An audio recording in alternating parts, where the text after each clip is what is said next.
First tonight, Libya's former leader, Colonel Muammar Gaddafi, is dead. But what happens now to the country? The end of the dictator's 4 decades of power raises many questions, not least whether Libya can move to a functioning democracy. Jeff Thompson reports, and a warning, this story contains some graphic images. From the sands of Sirte to the streets of Sydney, this is a day Libyans feared would never come. We never thought that this day will happen. It's very great relief. It's like you was in huge pain in your body and suddenly everything is gone, you know. It is a great moment, so I can't express what I feel now.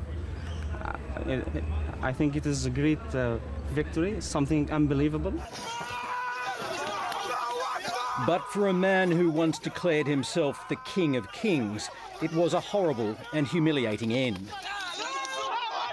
Like Saddam Hussein before him, the last chapter of Muammar Gaddafi's life of eccentric absolutism and glittering palaces was reduced to hiding in a hole in the land he terrorised but could not escape. He was the villain that everyone likes to hate and to a certain extent admire.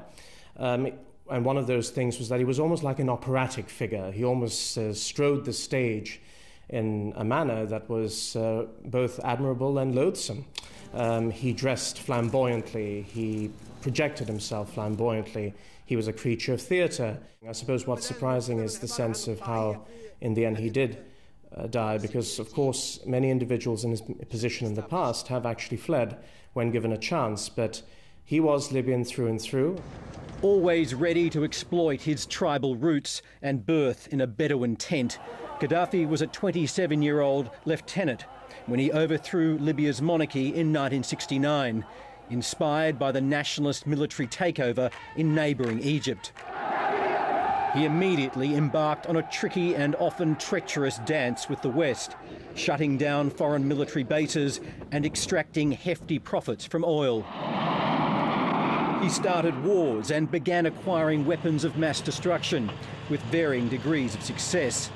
The increasingly flamboyant dictator brutally crushed all political alternatives, hunting down and killing dissenters both at home and abroad.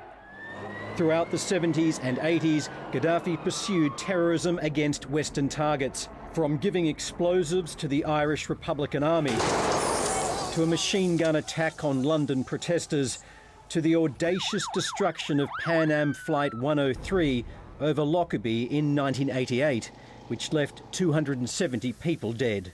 Acts like the Pan Am bombing were essentially acts directed against frightening and targeting the West.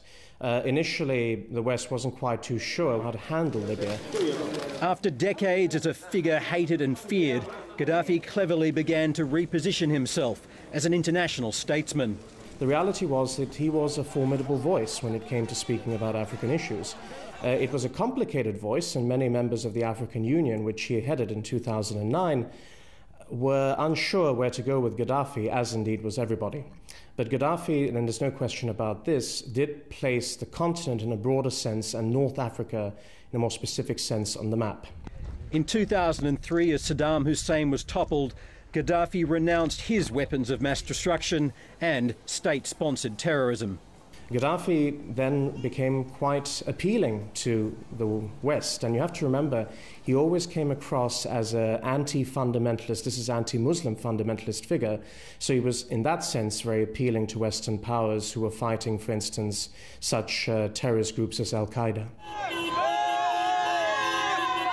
In the end, it was not the West which Gaddafi had to worry about.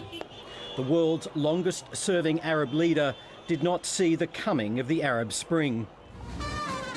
Just as Egypt's autocratic example inspired his rise to the top, so too did its revolution inflame his enemies at home.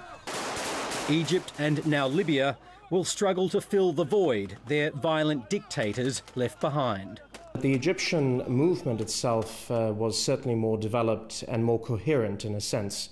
What has happened in Libya is several factions coming together to fight a common enemy.